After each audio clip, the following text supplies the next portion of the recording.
Welcome to this podcast series. Today we have Dr. Ankita, who is a renowned gynecologist and laparoscopic surgeon. And इनके content से लाखों लोग influence होते हैं and लाखों parents and mothers को help मिलती है. So आज हम बात करेंगे बहुत सारी चीज़ों के बारे में बात करेंगे, but mainly हम कुछ बड़े topics लेंगे like सी सेक्शन कब करवाना चाहिए और मदर्स को सी सेक्शन कराते टाइम क्या ध्यान देना चाहिए और बेबी पे क्या इम्पैक्ट होता है. मेनली हम इस पे डिस्कस करेंगे और कुछ मिथ्स एंड फैक्ट्स पे डिस्कस करेंगे. So starting with first question doctor Ankita, this is personal question कि आपका क्या मोड ऑफ डिलीवरी था? First of all, Dr. Sumitra, thank you so much for inviting me on this amazing platform where you are truly helping the patients actually. Patients को doctors तो बहुत मिल जाते हैं, लेकिन वो टाइम पे मिलते हैं कि नहीं, this is very important and this is what exactly you are doing. आप पेशेंट्स के डोर तक जा रहे हो through this virtual platform and helping them just at the time of need. That's a wonderful job. Thank you so much. And yes, now coming to the question, I had a cesarean section. Actually, I wanted to deliver normally because I prefer normal delivery for my patients. But for myself, it was a precious pregnancy. So yeah, I underwent cesarean section. Okay. So I heard, जैसे मैं parents से बात करती हूँ after delivery, क्योंकि after delivery मेरे पास आते हैं, तो पेरेंट्स से बात करती हूँ तो वो कई बार फील करते हैं, गिल्टी फील करते हैं कि मैम मुझे ना, कुछ लोग बोलते हैं कि सी सेक्शन करा लिया इसने बिकॉज नॉर्मल लेबर इसको सहन नहीं होता, राइट? सो जब आपके पास पेरेंट्स आते हैं and when you see that इसको सी सेक्शन की जरूरत है, but due to relatives you can say pressure, they want a normal delivery. So how to tackle that, like how to address how do you address those emotional challenges? मैं इसको एक simple sentence में बताना चाहूंगी. Generation gap. हमारे जो seniors होते हैं, mother in laws, they always says कि हमारी तो नॉर्मल डिलीवरी हुई थी क्योंकि उस समय सिजेरियन उतना कॉमन नहीं था, या उनके कॉम्प्लिकेशंस रेट बहुत ज्यादा होते थे. मैटरनल डेथ बहुत ज्यादा होती थी एंड फीटल डेथ बहुत. तो इसलिए उस टाइम पे नॉर्मल डिलीवरी ज्यादा होती थी, बच्चे बहुत ज्यादा होते थे. अब 8-10 बच्चे करते थे, अगर एक दो को कुछ हो जाता तो शायद दे डोंट मैटर. यस. अब आज की जनरेशन में क्या हो गया है कि हमें 1 या 2 बेबी करने और बच्चे को कुछ होना नहीं चाहिए. We want a healthy baby, that too with a good IQ, perfectly fit baby. एक तो ये. दूसरा, आज कहीं ना कहीं हमारी थोड़ी पेन टॉलरेबिलिटी खत्म हो गई है या कम हो गई है, because we are living in a comfort zone. Yes. और तीसरा सबसे इम्पोर्टेंट फैक्टर जो मुझे आज की डेट में लगता है वो है फियर. हमें ये डर लगता है कि हमारे बच्चे को कुछ हो तो नहीं जाएगा, या हमें उतना पेशेंस नहीं रहता कि हम और नॉर्मल डिलीवरी का वेट करें. This is what exactly happened with me. My story is little different.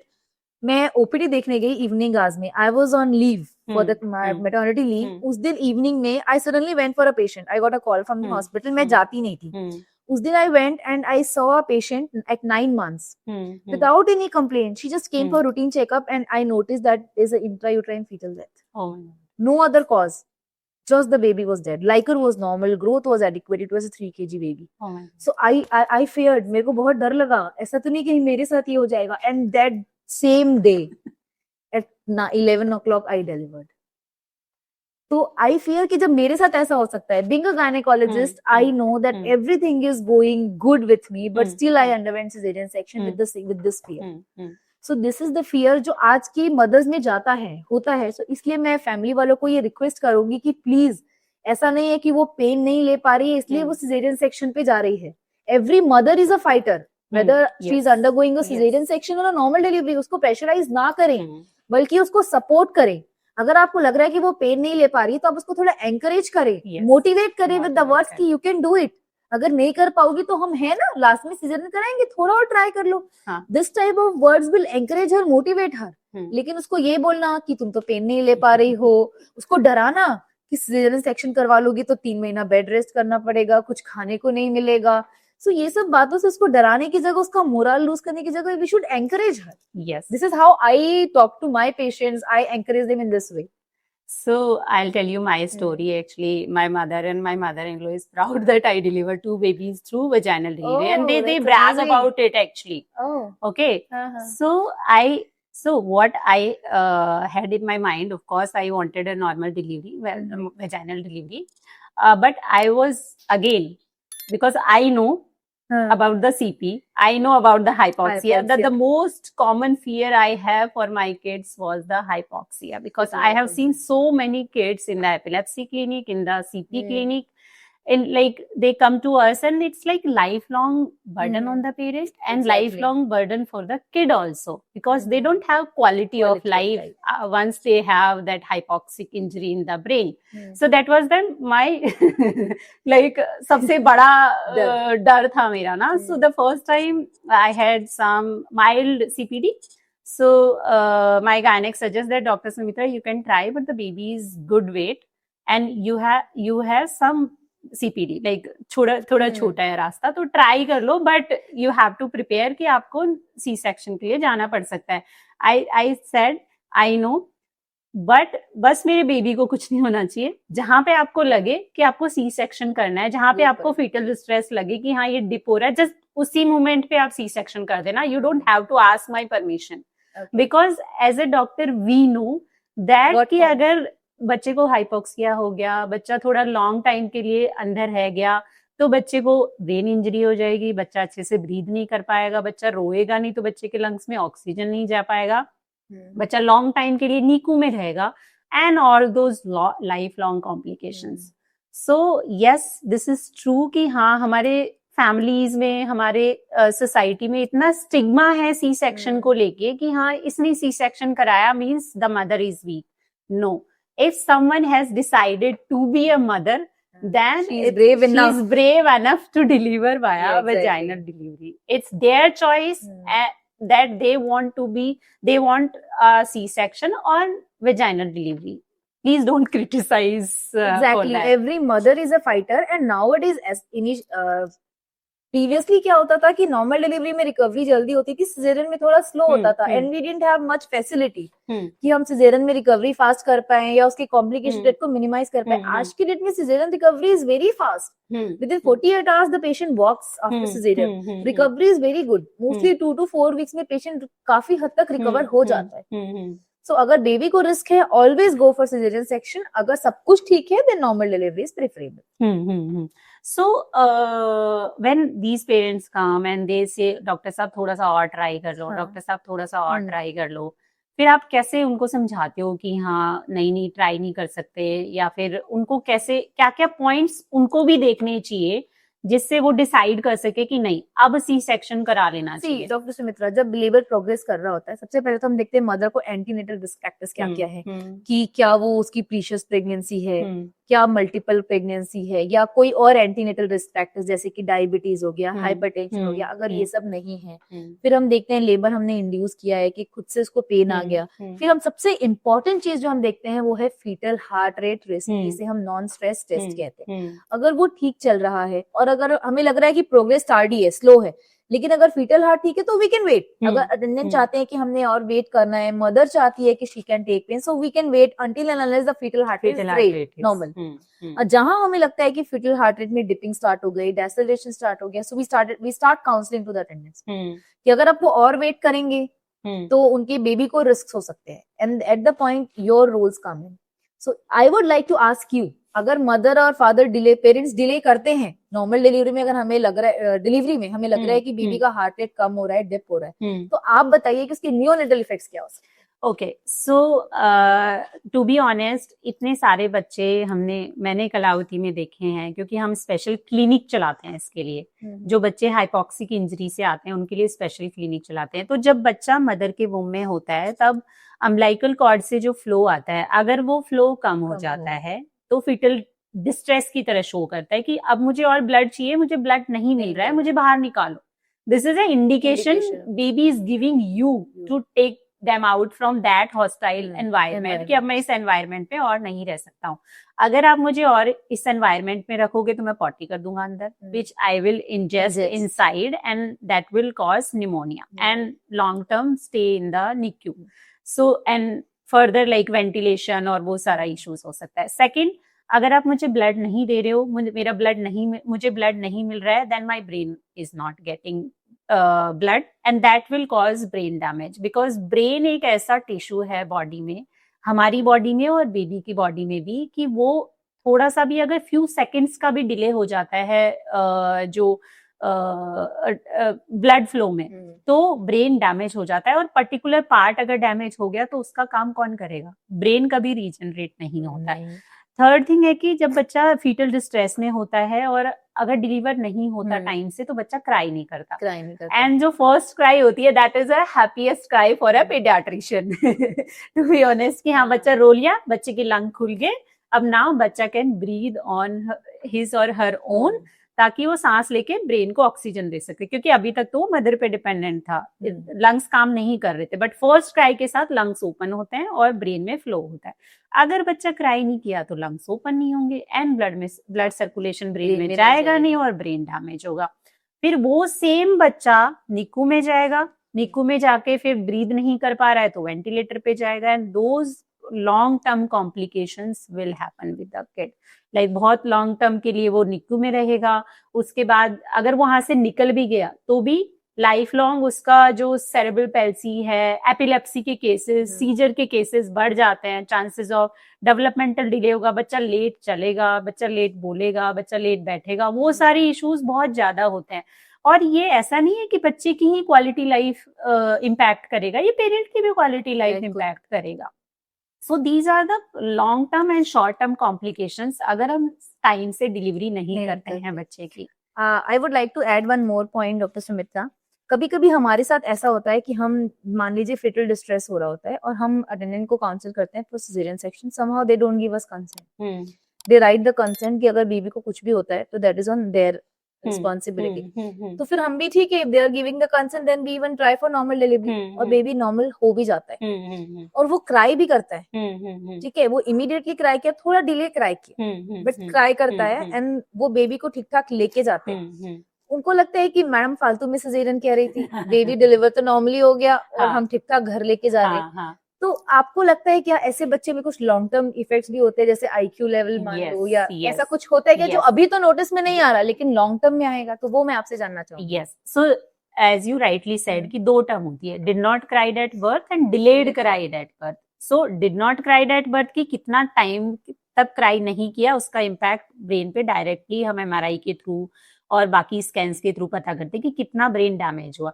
Delayed cry में भी सेम चीज होगी, क्योंकि क्राई तो लेट किया है, ऑक्सीजन लेट पहुंचा है, तो ब्रेन डैमेज तो होगा, मे बी माइल्ड हो, तो उसी का फिर लो आईक्यू, स्कूल परफॉर्मेंस लो, बच्चा अच्छे से परफॉर्म नहीं कर पा रहा है, थोड़ा लेट चल रहा है। और कई सारे बच्चे होते हैं, अरे पड़ोसी का बच्चा भी तो लेट चला था, ये भी चल जाएगा लेट ना, but they don't understand their one decision that that will cause their baby, their intelligent question, their intelligence, their life quality, आगे जाके वो कितना सक्सेसफुल होगा या कितना लाइफ को अच्छे से वो कर पाएगा, क्वालिटी लाइफ जी पाएगा, वो उसका एक डिसीजन जो पेरेंट्स का था वो इम्पैक्ट करेगा। दिस इज द एग्जैक्ट मतलब message which I want to give to the parents कि जब हम बोलते हैं सिजेरियन कराना है, भले ही बेबी ठीक ठाक है, आप ठीक ठाक लेके जा रहे हो, मैडम ने सिजेरियन कहा था, हमने तो नॉर्मल करा लिया, इट्स नॉट अ ब्रेवरी। हो सकता है कहीं ना कहीं वो आपकी बेबी को लॉन्ग टर्म कॉस्ट करे, इसलिए मैं एक जो मैसेज है वो पेशेंट्स को देना चाहूंगी, please always trust your doctor. Yes, अगर आप अपने डॉक्टर को चुन रहे हो, आप रिसर्च करो, जिसको भी आप पसंद करते हो उसके पास जाओ, एक बार अगर आप उसके पास गए then you should trust them. This is what I want to tell them. Yes, definitely. Actually gynaec, जो मेरी गायनेक थी सेकंड डिलीवरी के टाइम पे भी, फर्स्ट डिलीवरी के टाइम पे भी, उन्होंने बोला कि हाँ ठीक है, जो सेकंड डिलीवरी के टाइम पे it was longer labor, but the doctor told me, my gynec told me that Dr. Sumitra, we can wait for 1 more hour, you can take labor pain. I said, ma'am अगर आपको लग रहा है C section, go for it, अगर आपको लग रहा है कुछ कि नहीं अभी मुझे फीटल डिस्ट्रेस नहीं लग रहा है, everything is fine, labor is also like slow progressing but progressing, so trust your doctor। actually जो भी डॉक्टर बोल रहा है वो आपको मानना चाहिए for the sake of your baby and your health also, mother's health also। So on this I want to ask you that okay, हम बेबी की बात कर रहे हैं कि बेबी में ये हो जाएगा, बेबी में वो हो जाएगा, अगर हम डिले करते तो मदर को क्या इफेक्ट हो सकता है कि अगर हमने डिले किया डिलीवरी? सी, जब एक मदर लेबर में होती है तो हमारा पूरा ध्यान सिर्फ बेबी पे होता है कि बेबी आने वाला है, बेबी कैसा रहेगा, लेकिन कोई ये नहीं सोचता what the mother is going through, because it's taken for granted. Pain हो रहा है, लेबर में पेन तो हो गई पेन तो, हाँ, लेबर में अगर वॉमिटिंग हो रही तो वो तो होगी, हाँ, so she has to take it। yes, so yes. nobody think about it, but it's very important. अगर प्रोलॉन्ग लेबर हो रहा है, टार्डी लेबर हो रहा है, मदर एग्जॉस्ट हो सकती है, मदर को हैवी ब्लीडिंग हो सकती है, ब्लीडिंग स्टार्ट हो सकती है, मदर को सीवियर पीपीएच हो सकता है अगर प्रोलॉन्ग लेबर हो, मदर को यूट्राइन रप्चर हो सकता है, मदर को जब मदर पुश करती है बहुत ज्यादा थक जाती है तो मदर को भी फीटल हाइपोक्सिया की तरह मेटर्नल हाइपोक्सिया हो सकता है. yes. मदर को सीजर्स आ सकते हैं, मदर का ब्लड प्रेशर ड्यूरिंग लेबर कभी कभी रेज हो जाता है, मदर को एक्लेम्शिया हो सकता है. These are the several complications that can happen to the mother as well. So अगर मदर नहीं एफर्ट्स डाल पा रही, नहीं कर पा रही, so we should support her, we should think of her as well. Because as a doctor हमारे लिए हमेशा फर्स्ट मदर रहती है. और अटेंडेंट को लगता है नहीं डॉक्टर साहब अब तो बच्चे को देख, मदर को तो ये लेना पड़ेगा. So this is what I request the attendant, please take care of the mother first, because वो है then baby है, otherwise कुछ भी नहीं है. Yes, so I'll tell you my story on this. During my first delivery, as the labor was little longer and the baby was healthy, 3.5 kg baby. So and mild CPD थोड़ा, तो there were multiple tears and उससे बहुत ज्यादा bleeding हुई. And then my gynec doctor Aparna was there, तो she was saying बोला था मैंने C-section करा लो. She was like in panic mode because it was going towards PPH. postpartum hemorrhage की तरफ जा रहा था. And she was like literally got scared कि हाँ नहीं कुछ हो जाएगा ऐसे करके ना. Because PPH से I personally saw so many death, mothers की डेथ पीपीएच की वजह से, चाहे किसी भी रीजन से हो, लाइफ थ्रेटनिंग पीपीएच से. बिकॉज एक बार अगर वो ब्लीडिंग शुरू हो गया, it is very difficult. You can tell me कि बहुत डिफिकल्ट होता है within seconds, like shock में चला जाएगा patient and then we may not be able to save her. Yes. So my hemoglobin was 11.5 and then dropped to 7.5. Oh.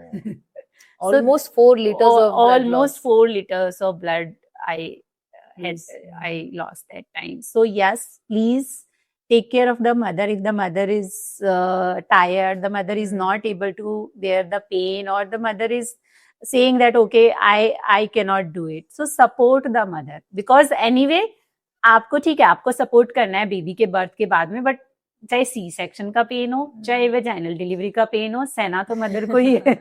So the key message is complicated normal delivery से हमेशा caesarean section better होता है. Normal delivery is better, then C-section is better, then complicated normal delivery. Complicated normal delivery is never better than C-section. लोगों को लगता है चलो कुछ भी हुआ नॉर्मल डिलीवरी जो भी, लेकिन सिजेरियन से तो बच गई नहीं. कॉम्प्लिकेटेड नॉर्मल से बेटर होता है सिजेरियन, बिकॉज बहुत टाइम तक पेशेंट को वीकनेस रहती है, पेशेंट चल फिर नहीं पाती, टापर में प्रॉब्लम रहता है. I felt myself because I had so many stitches, then the blood loss, and then like one of my sister-in-law is gynec who came to meet me and she got to know this and she was like, क्यों करवाया तूने normal delivery? Why did you? Because ठीक है baby आपके हाथ में आ गया, healthy है, बट मदर की सोचो, she has to recover a lot with the stitch pain of the stitches, pain of weakness, the mental trauma, the physical trauma she has gone through it. So आप mother और baby दोनों की अगर ध्यान में रख के we will think, then definitely we will choose the best for both of them. Because 2 units, दोनों units का ही आपको ध्यान रखना है.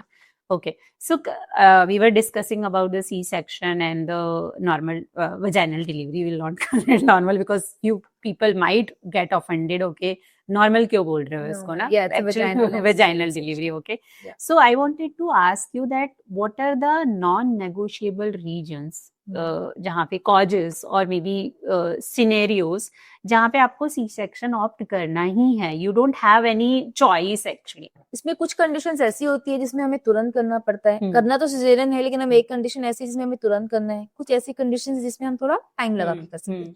अगर मदर को ब्लीडिंग हो रही है, अब्रप्शन है, उस केस में हमें इमीडिएट सिजेरियन सेक्शन करना है. अगर तो कॉर्ड प्रोलैप्स हो गया, बच्चे की नाल बाहर आ गई है, या बच्चे को सीवियर ब्रेडी है, 80 बीट्स पर मिनट से बच्चे का परसिस्टेंटली हार्ट रेट लो हो रहा है, तो ये कंडीशंस नॉन नेगोशिएबल है. हमें इमीडिएट बेबी को शिफ्ट कराना पड़ता है।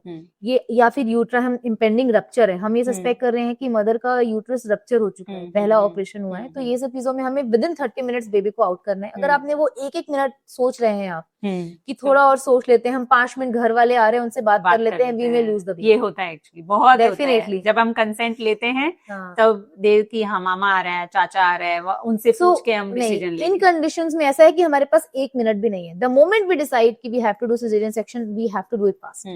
कुछ कंडीशंस ऐसी होती है जिसमें आप पूरे खानदान का ओपिनियन ले सकते हो, जो भी आपको मामा, चाचा, नाना, नानी, दादा, पंडित जी से मुहूर्त निकलवा सकते हो। वो होता है एक्चुअली, मुहूर्त निकाल के सी सेक्शन होता है एक्चुअली। तो वो ऐसा होता है जिसके पहले आजकल पहले 1 सिजेरियन वालों को हम नॉर्मल ट्राई कर सकते हैं, लेकिन जिनकी 2 सिजेरियन है, 2 से ज्यादा सिजेरियन है, या जिनके बेबी उल्टा है, ब्रीच है, या जिनको ट्रांसवर्स लाए है, प्लेसेंटा प्रीविया है, जिसको हम आम भाषा में फूल नीचे होना, ओल नीचे होना कहते हैं, या कोई बड़ा सा फाइब्रॉइड है जो बच्चेदानी के मुंह के पास है। तो ये कुछ कंडीशंस होती है जिसमें हम सिजेरियन ही करना है तो आप थोड़ा वेट करके कर सकते हैं। एक और इम्पोर्टेंट कंडीशन होती है जो बेबी का वेट बहुत कम होता है, जिसे हम IUGR कहते हैं। उसमें भी बहुत सारी मदर्स को, सबको नहीं, बहुत सारी मदर्स को, यानी कि 60 to 70% चांसेस रहते हैं अगर आपका बेबी IUGR है, so you may need caesarean section. So these are the conditions. Okay, so इसी पे मैं बताती हूँ आपको कि एक हमारे रिलेटिव थे, उनका बच्चा था, मतलब the lady was pregnant and 32 weeks थे, बेबी का weight around maybe 1 kg होगा, एंड डॉक्टर टोल्ड देम कि IUGR बेबी है, इंट्रायूटेराइन ग्रोथ, हाँ बच्चा नहीं बढ़ रहा है, ठीक है, सो आपको डिलीवरी करानी पड़ेगी। But what they are saying, they were asking me also कि हम और वेट करते हैं बिकॉज बच्चा अभी तो टाइम है ना, 9 months 7 days, और कभी कभी 42 वीक्स तक भी लोग स्ट्रेच करते हैं कि हाँ 9.5 महीने तक भी चलता रहेगा, अगर मदर को कुछ नहीं हो रहा, लेबर पेन नहीं आ रहे, तो हम एक्सटेंड कर देते, बच्चा बढ़ जाएगा वजन में। सो इस पे क्या कहना है आपका, मतलब क्या? This is a very important topic IUGR में, इसमें थोड़ा सा बताना चाहूंगी। IUGR का मतलब होता है इंट्रायूट्राइन ग्रोथ रिटार्डेशन। ये कब होता है? जब आपके बॉडी का जो प्लेसेंटा होता है वो सफिशिएंट ब्लड सप्लाई नहीं दे पा रहा बेबी को, मतलब न्यूट्रिशन नहीं जा रहा। तो इसके कुछ स्टेजेस होते हैं। पहले बेबी की थोड़ी फिजिकल ग्रोथ कम हो जाएगी।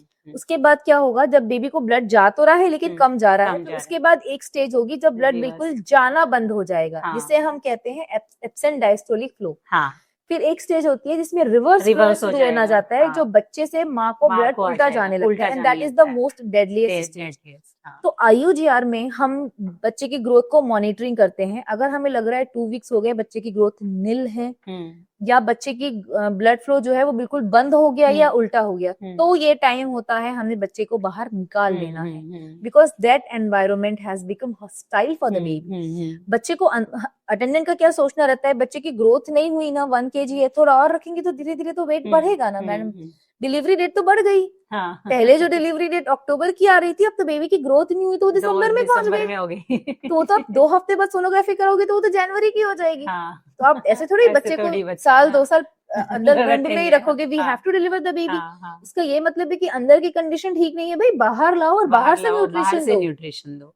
तो ये इंडिकेशन हमें बेबी को जल्दी निकालना होता है। लोगों के दिमाग में ये मिथ रहता है कि बेबी ग्रो नहीं कर रहा तो जितना ज्यादा अंदर रहेगा उतना और ग्रो करेगा। नहीं, we may lose the baby inside the womb because the baby is not getting nutrition inside the womb. Yes, and the baby is dependent on the maternal blood flow. उसके पास और कोई ऑप्शन नहीं है। Baby can not eat on its own. This we can do once we deliver the baby out. So this is very important. I want to request everybody, please, अगर आप baby का weight कम देखते हो, so this is a matter of concern. We may need to deliver the baby as early as possible. Dr. Sumitra, what is your opinion on the postnatal care of an IUGR baby and postnatal care and development as well?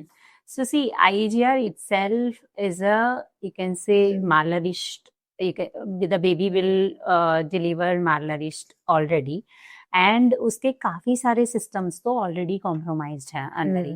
तो जैसे ही baby बाहर आएगा, baby का जो normal liver काम करना चाहिए वो नहीं करेगा, तो बेबी विल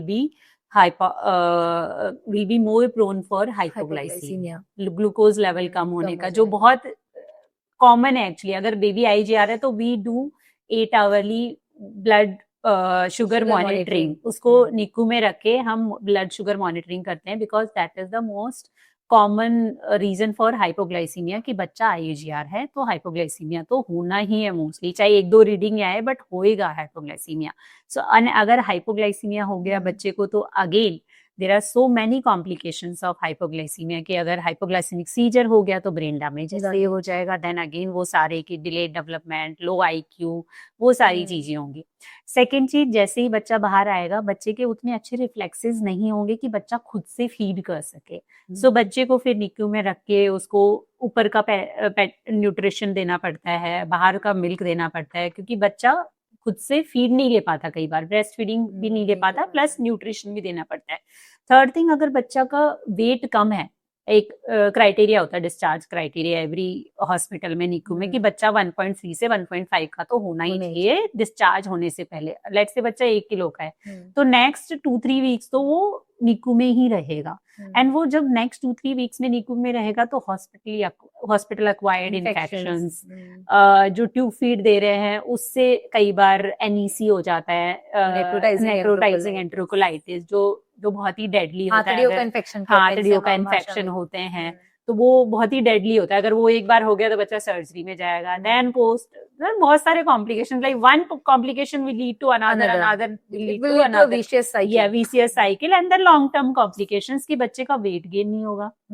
अगर बच्चा IUGR है तो अच्छे से ग्रो नहीं करेगा, बच्चे के जो माइलस्टोन्स है वो भी अच्छे से नहीं आएंगे, डिलेड लैंग्वेज डेवलपमेंट होगा, बच्चा लेट चलेगा, वो सारे कॉम्प्लिकेशंस चलते ही जाएंगे. So as you rightly said कि अगर बच्चा IUGR है तो हमें और उसको स्ट्रेस नहीं देना. बच्चा ऑलरेडी स्ट्रेस में है, बेचारा लड़ रहा है ब्लड के लिए ना, मतलब मदर से न्यूट्रिशन लेने के लिए, तो उसको और स्ट्रेस नहीं देना, हमें तुरंत बाहर निकालना है.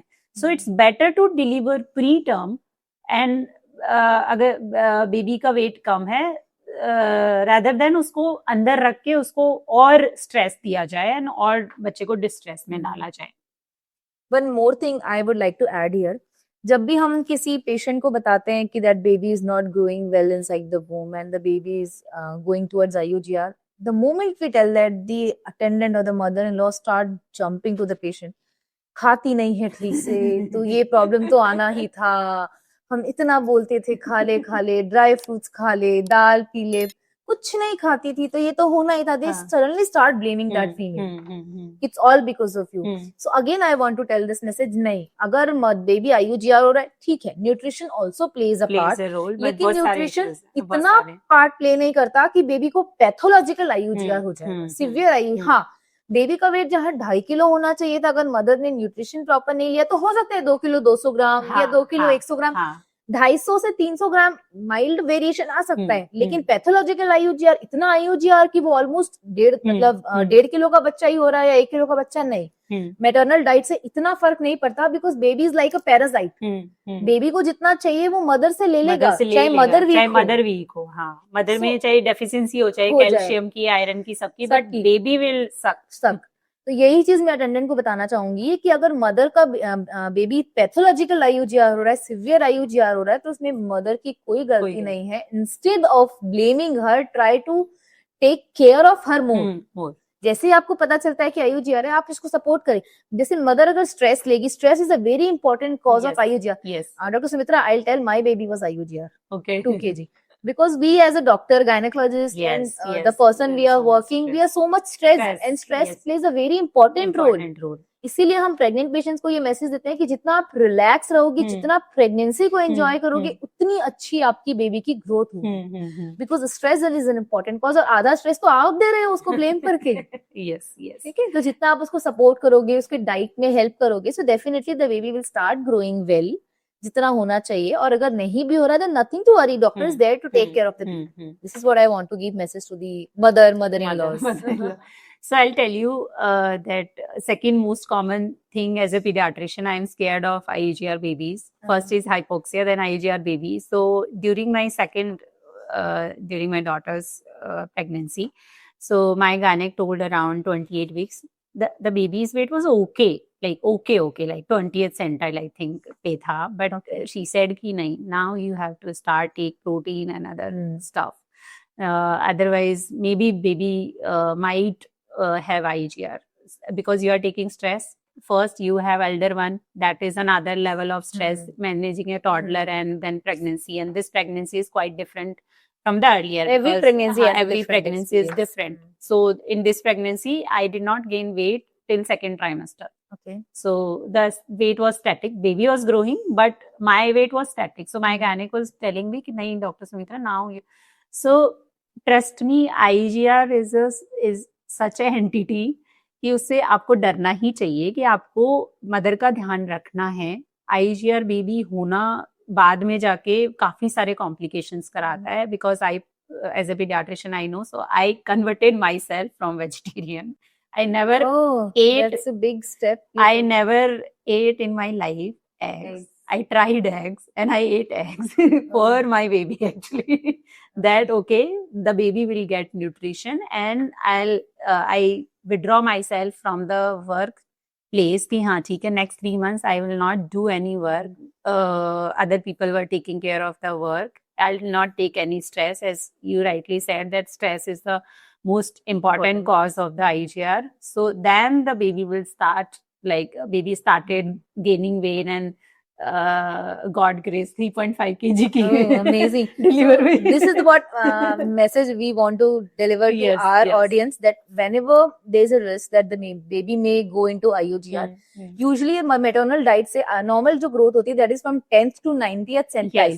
So अगर mother nutrition proper नहीं ले रही, so baby मान लो 80% grow करना चाहिए था, so that will fall near about 20 to 30%. But that will never fall below 10%. Below 10%. If it is falling below 10%, means it's a placental. मतलब कहीं ना कहीं बच्चे की जो ओल नाल है उसमें प्रॉब्लम है. अगर 10 to 19 है, हाँ, अगर 80 से 50 आ रही है तो हो सकता है मदर की डाइट से फर्क पड़ रहा. तो हम ये सजेस्ट करना चाहेंगे कि जब भी आपको लगता है कि मदर में रिस्क है IUGR का, तो आप उसको सबसे पहले हाई प्रोटीन डाइट दें, उसको प्रॉपर रेस्ट करवाएं. रेस्ट टर्म्स में कम से कम 8 to 10 आवर्स की स्लीप होनी चाहिए.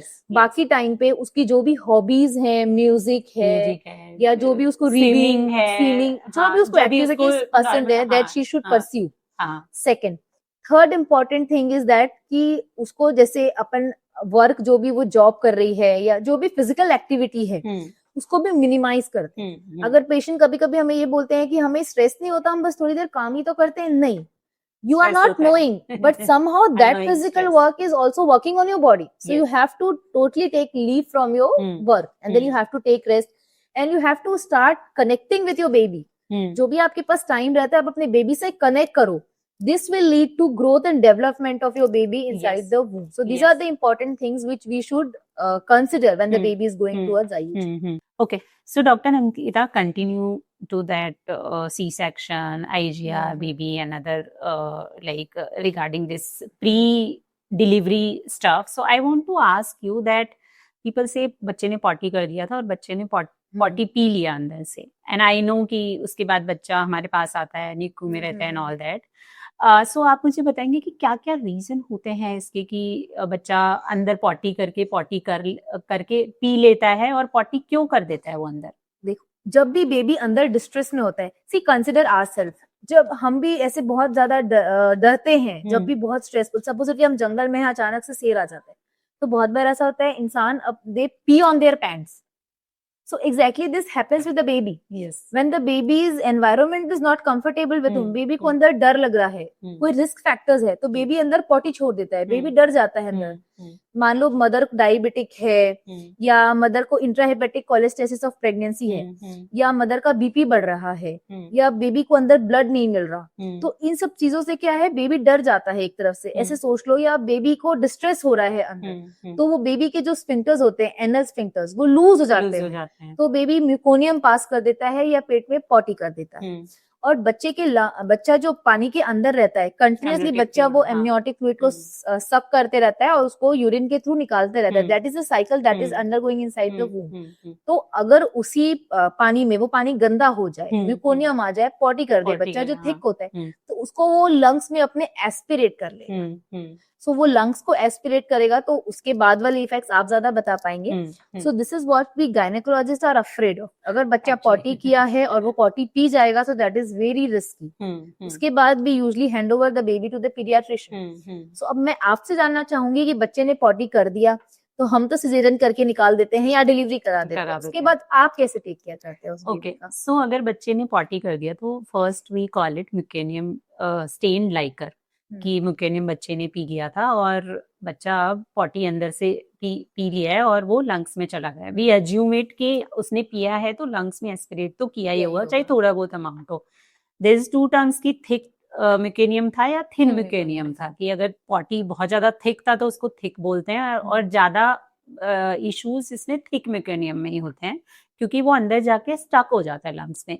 और बेबी का लंग क्या होता है ना कि उससे पहले काम नहीं कर रहा होता है, मतलब एंड जब बाहर आके बच्चा क्राई करता है तो और ज्यादा अंदर चला जाता है, जब लंग फूलता है, हाँ इन्फ्लेट होता है तो और ज्यादा अंदर चला जाता है। और जो म्यूकेनियम है ना वो एक यू कैन से केमिकल की तरह काम करता है, अंदर लंग्स में इरिटेट कर देता है, न्यूमोनिया करा देता है बच्चे को ना।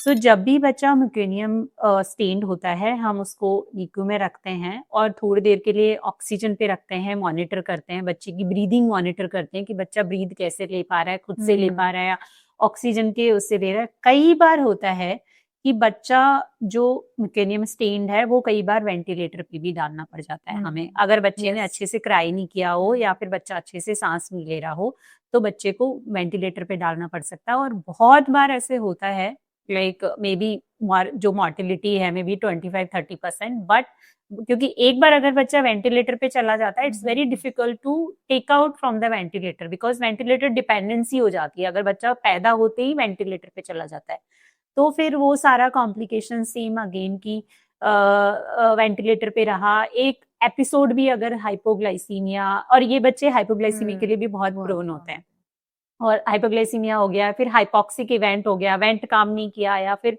सक्शन अच्छे से नहीं हुआ, तो जो वेंटिलेटर पे बच्चे होते हैं they have higher chance of having hypoxic brain injury.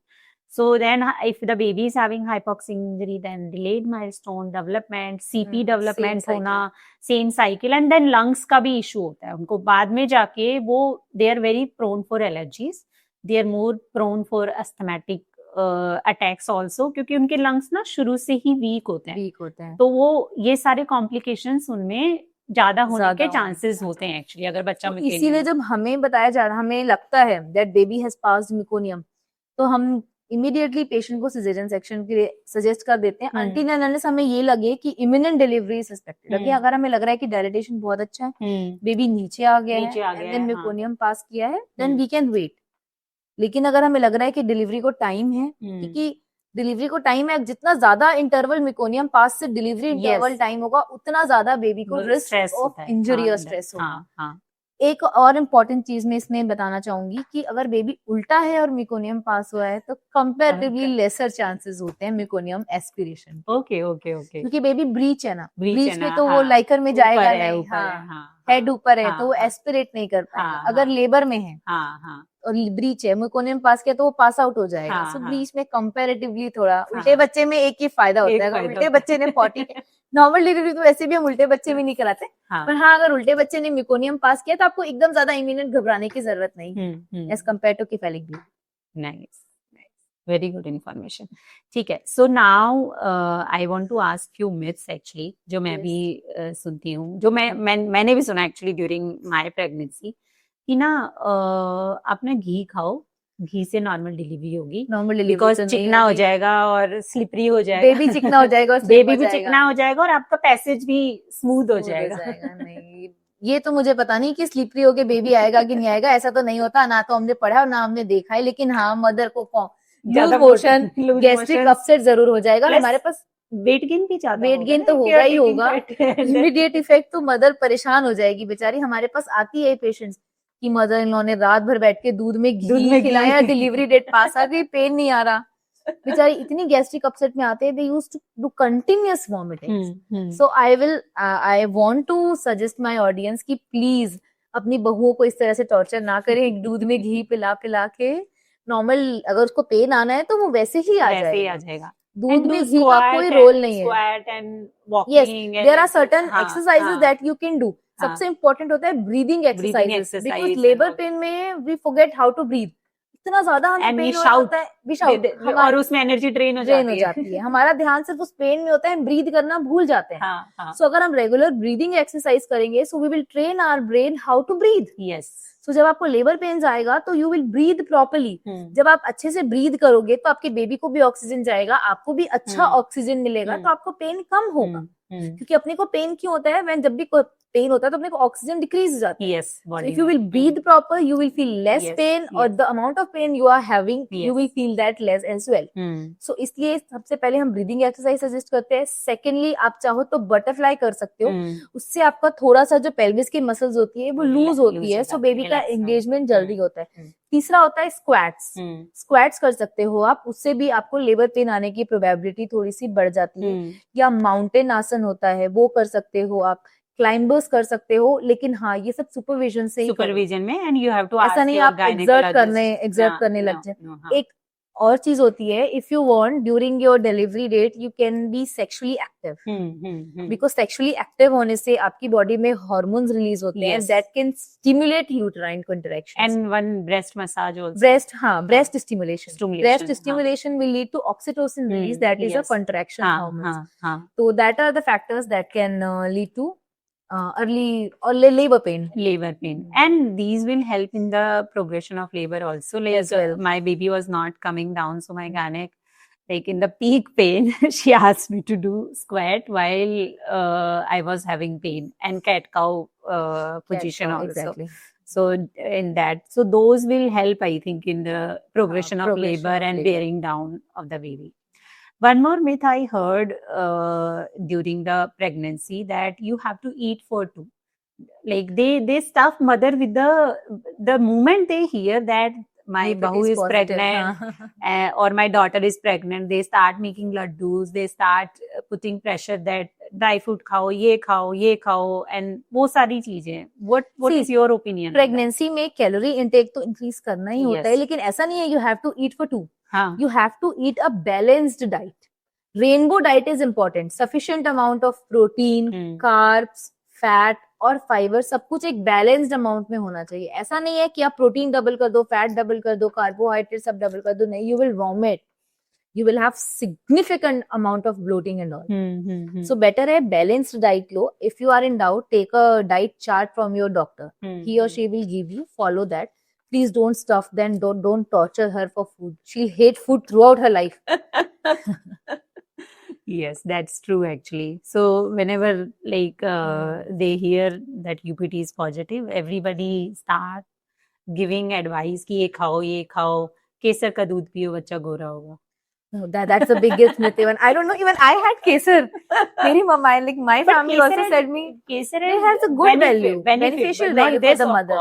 Fair, yes, it has a good nutritive value. It has an antioxidant value kesar की. So definitely वो आपके थोड़े blood pressure को भी control करता है. वैसे start हुआ होगा. मतलब ये start वैसे ही हुआ होगा कि यार केसर is beneficial for the pregnant women with the different many benefits की, like एंटीऑक्सीडेंट मिलेगा, ब्लड प्रेशर कंट्रोल करने में हेल्प करता है, न्यूट्रिटिव वैल्यू भी केसर की अच्छी होती है।